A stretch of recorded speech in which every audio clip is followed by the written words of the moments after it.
Picture this. We're walking through a dense, tropical forest, roughly 10 million years ago. There are no cities, no farms, no fire. Honestly, no humans as we'd recognize them today. Just a small primate reaching down for an overripe, naturally fermented piece of fruit right off the forest floor. Now, that fruit contains a tiny, almost microscopic amount of alcohol. But here's the wild part.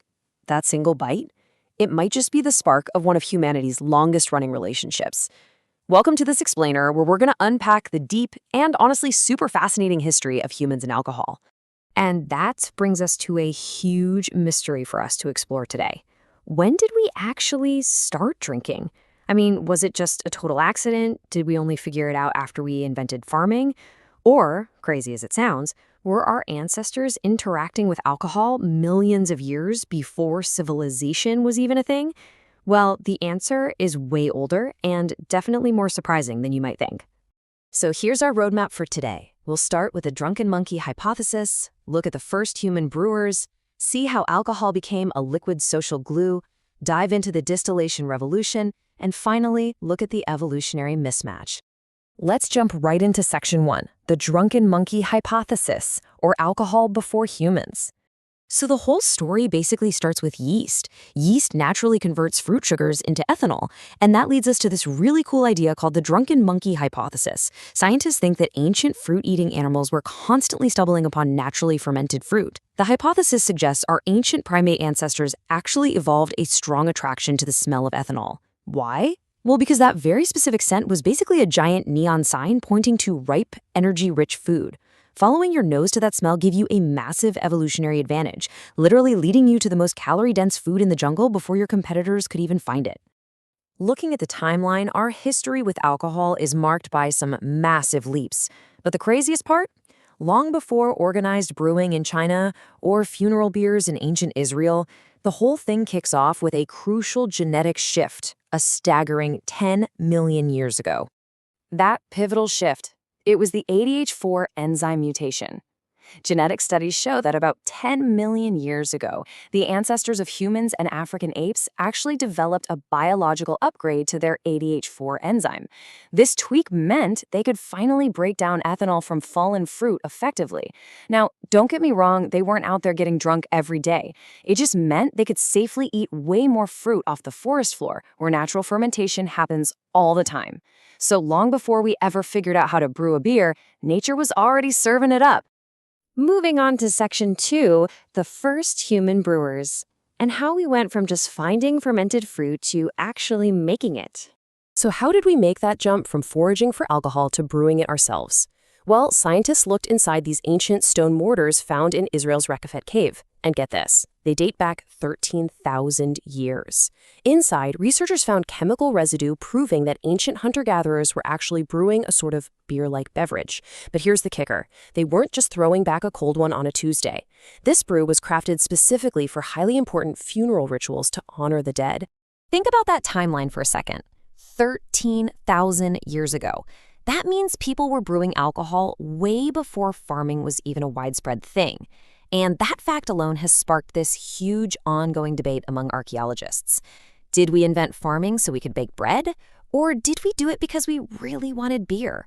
The whole beer before bread theory is still hotly debated, but one thing is absolutely clear.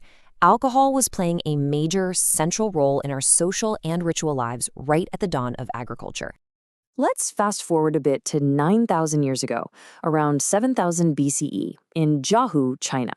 Here we find one of the oldest confirmed examples of organized, intentional brewing. Inside some ancient pottery, scientists uncovered traces of a really complex, mixed fermented drink. It wasn't exactly beer, and it definitely wasn't wine.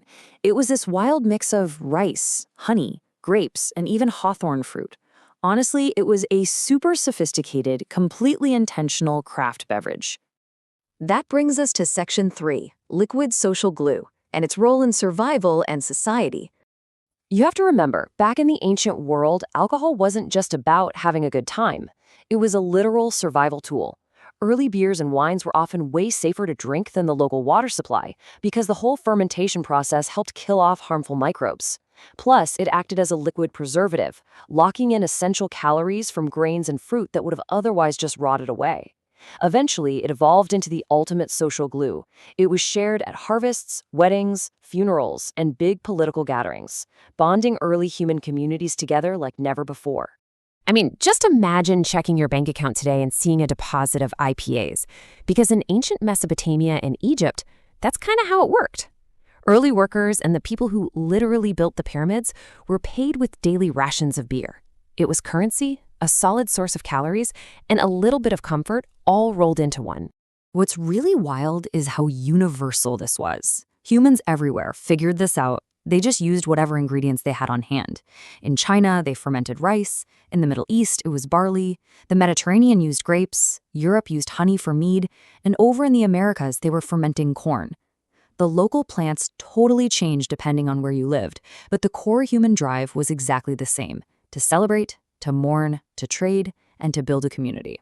All right, Section 4, the distillation revolution, and the massive technological leap that changed everything.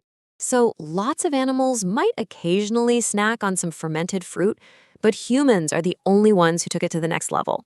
For basically all of history, alcoholic drinks were pretty weak, relying entirely on natural fermentation. But then, around the first few centuries AD, we figured out distillation. And that was a total game changer. It allowed us to create hyper-concentrated alcohol artificially, fundamentally changing the potency of our drinks forever. And that sets up Section 5, the evolutionary mismatch, where our ancient biology meets the modern world. That technological leap, it directly caused a huge biological clash that we are still dealing with today.